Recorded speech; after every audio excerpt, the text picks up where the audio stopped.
Jangan khawatir kalian jadi pengangguran ketika lulus, karena jika kalian menguasai satu bidang dalam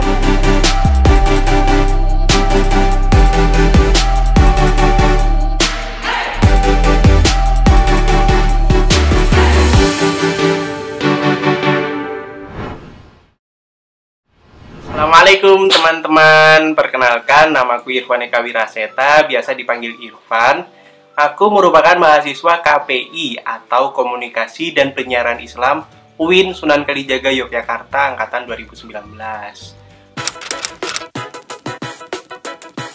Waktu itu, aku masuk KPI lewat jalur UMPTKIN atau Ujian Masuk Perguruan Tinggi Keagamaan Islam Negeri. UMPTKIN sendiri merupakan ya mirip-mirip SBMPTN, tapi khusus UIN dan IAIN se-Indonesia. Kenapa sih kok aku dulu memilih KPI?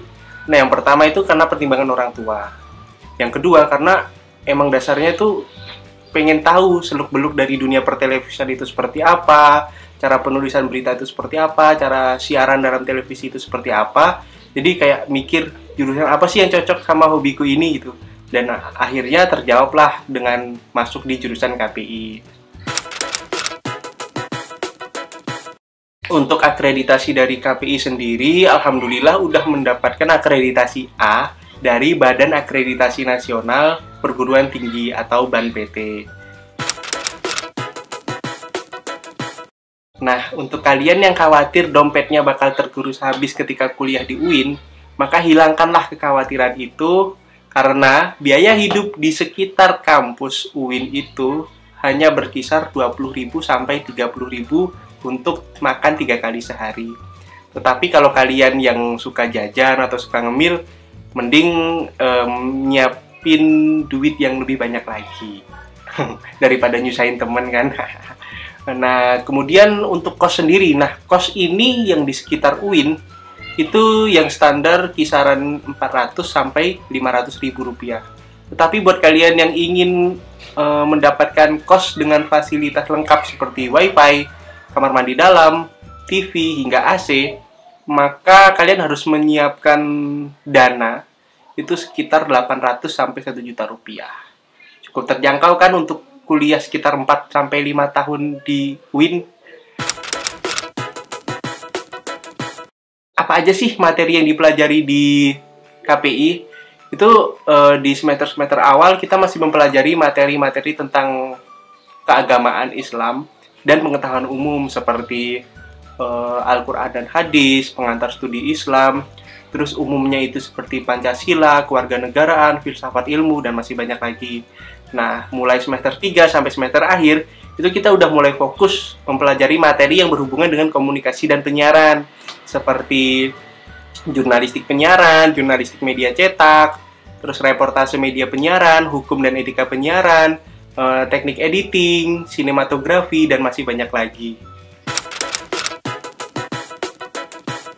Kemudian untuk nilai di KPI ini seperti apa, susah atau tidak? Jadi alhamdulillah selama 4 semester, aku ini kan semester 4, selama 4 semester di KPI, alhamdulillah dosen-dosennya itu memberikan nilai yang cukup memuaskan. Tapi itu tergantung pada mahasiswanya sendiri sih. Asal mahasiswanya itu patuh kepada dosen dengan menghadiri perkuliahannya 100%, kemudian mengerjakan tugas dengan tepat waktu, maka dosen pun akan berbaik hati kepada kita dengan memberikannya nilai 4 atau di bawahnya. Dan tidak mungkin dosen itu bakal ngasih nilai rendah pada mahasiswanya yang rajin seperti itu. Tapi apabila kita mengerjakan tugas dengan malas-malasan, kuliah juga malas-malasan, ya dosen juga akan malas-malasan dalam ngasih nilai kepada kita. Nah, dalam jurusan komunikasi dan penyiaran Islam ini terdapat 2 peminatan yang bisa kita ambil. Yang pertama yaitu tentang broadcasting, yang kedua tentang jurnalistik. Nah, 2 peminatan ini bisa kita ambil ketika kita sudah masuk semester 4.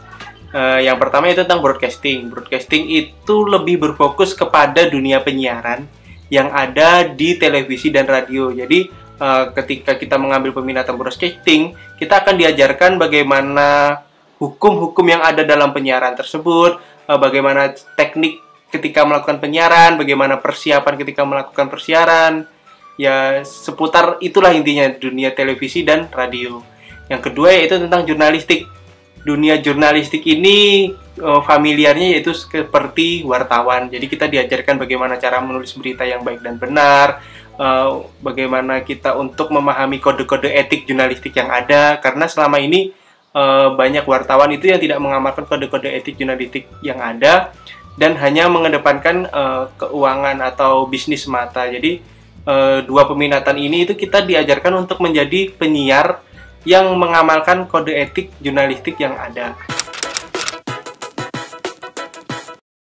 Kemudian untuk gambaran skripsi, karena saya masih semester 4, jadi saya belum berpikir terlalu jauh bagaimana mempersiapkan tugas akhir. Tetapi dari diri saya sendiri lebih tertarik untuk meneliti perbandingan pemberitaan di televisi A atau media A dan media B.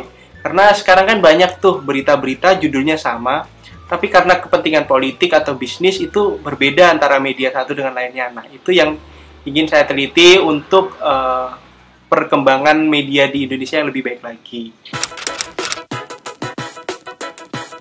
Prospek kerja apa sih yang bisa kita dapatkan ketika lulus dari komunikasi dan penyiaran Islam? Sebenarnya lulusan dari KPI itu fleksibel.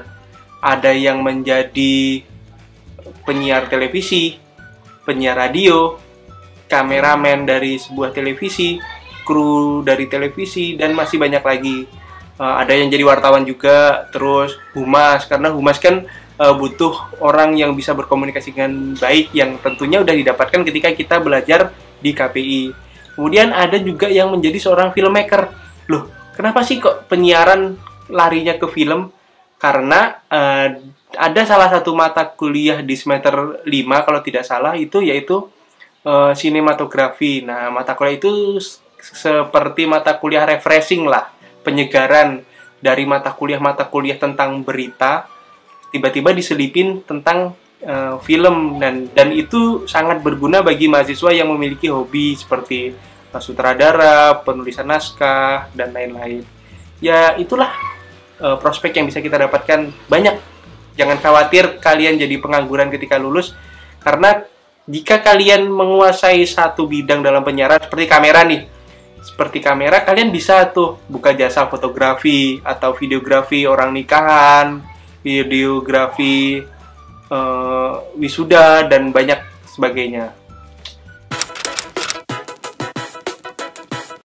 Kemudian kesan selama kuliah. Alhamdulillah kan semester 1 sampai 2 sempat kuliah offline.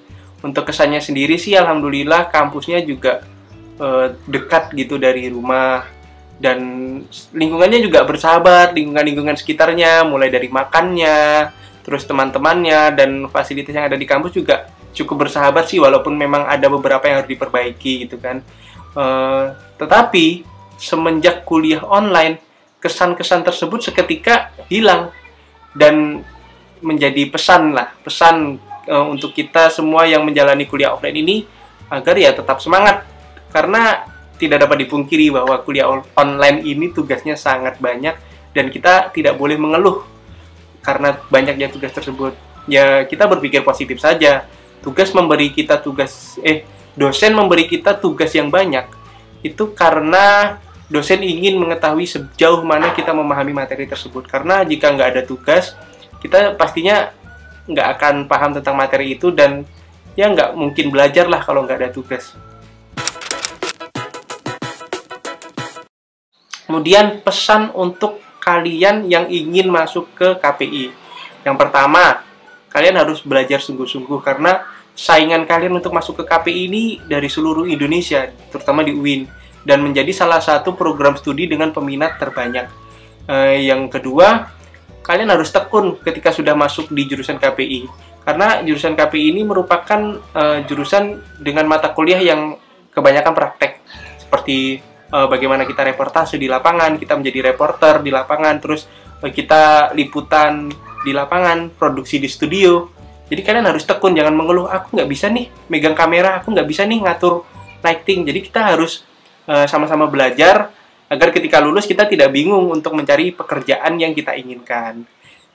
Intinya tetap semangat buat kalian yang masih bingung milih jurusan, milih kampus. Serahkan pilihan kalian kepada Tuhan, kepada Allah, karena dengan berserah tersebutlah kita akan lebih mudah untuk memilih apa yang kita inginkan. Cukup sekian mungkin sharing-sharing pada hari ini. Saya Irfan, terima kasih atas perhatiannya. Assalamualaikum warahmatullahi wabarakatuh.